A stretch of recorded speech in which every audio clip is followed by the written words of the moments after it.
everyone. Down here, this old Silverhead tonight. This is a 1975 model motor, okay?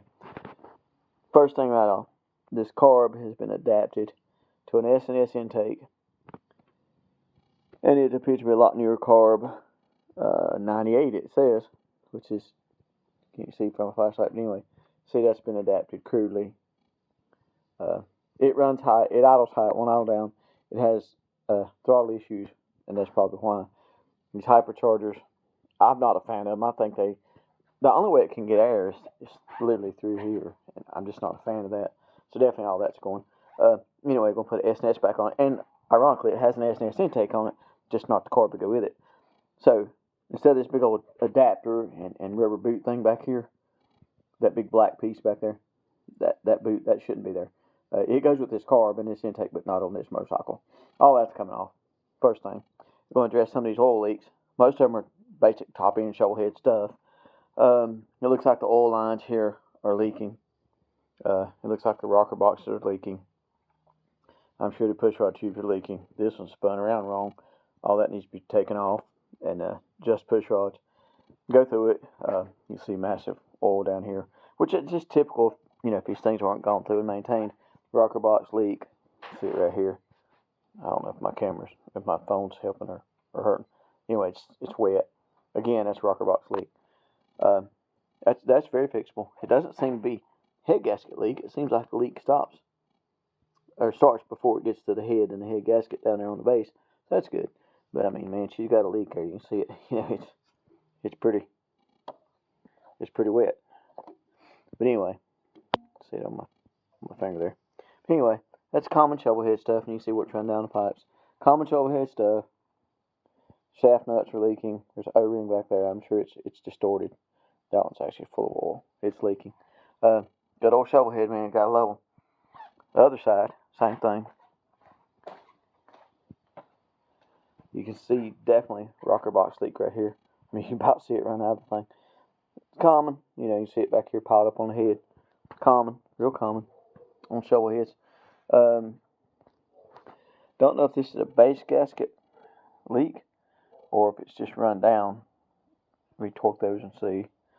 But again, back here, rocker box leak in the very back. Coil mount broke. Pretty common on those shovels. You sit back there. Vibration is the enemy of these things. It needs some going over, basically. But it runs good. It seems to run good. It seems to have decent power for a shovel head, 74 shovel head. Outer primary cover leaking. I see red silicone. Don't like that. Not a fan of that. That needs to be changed because somehow that'll find its way back to your oil pump if you're not careful. Not a fan of that at all. But anyway, primary leak. Oh, you can see it right there. Big primary leak. You can about watch it drip. It looks like the drain plug is leaking, and that's common. Again, that's common too on these things. But I mean, it's not bad. They just leak. Mark their territory. See right there, it's marking its territory on the lift. Anyway, that's some of the stuff that's going to be addressed. Looks like it has a leak coming out of the oil tank. Common on these things. Just going to go over it. That's another reason to take the tanks and stuff off though and paint it, make it look nice. Change the petcock, put a pingle petcock in it, high flow petcock so to get a lot of fuel. Won't be starving for fuel. And go over the chain setup, new rims, tires, whatever, all that stuff. Just kind of go over it, and I'm sure we'll find some more stuff. But you got to consider, man, this thing's 1975, right? I mean, that's a long time ago, and it's still on the road, and it's still out there running, so, that's good. I'm not complaining at all. I love the old motorcycle. I'm glad to get it. Just needs a few things like old shovels do, mine leak too. They all leak. Back when I used to ride mine, put 140,000 miles on shovel head, and tightened my fair share of bolts. Believe me, I did. But anyway, that's kind of where we're headed with this thing. And that's one reason to like I said, tear it down. I'm going to do a paint job on it. Since I can paint, paint may do that, just do it myself.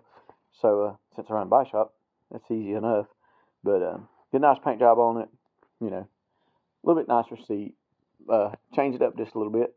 I still want to leave it a FLH shovel head because that's why I bought it.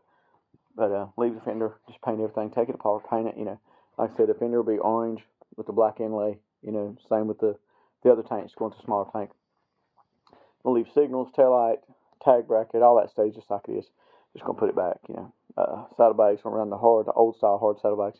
Anyway, just thought to address some of these shoulder-head problems for people that haven't ever run into these things up close and personal. They're dinosaurs, man, but they're cool. They're kind of like working on little Ford tractors. See ya.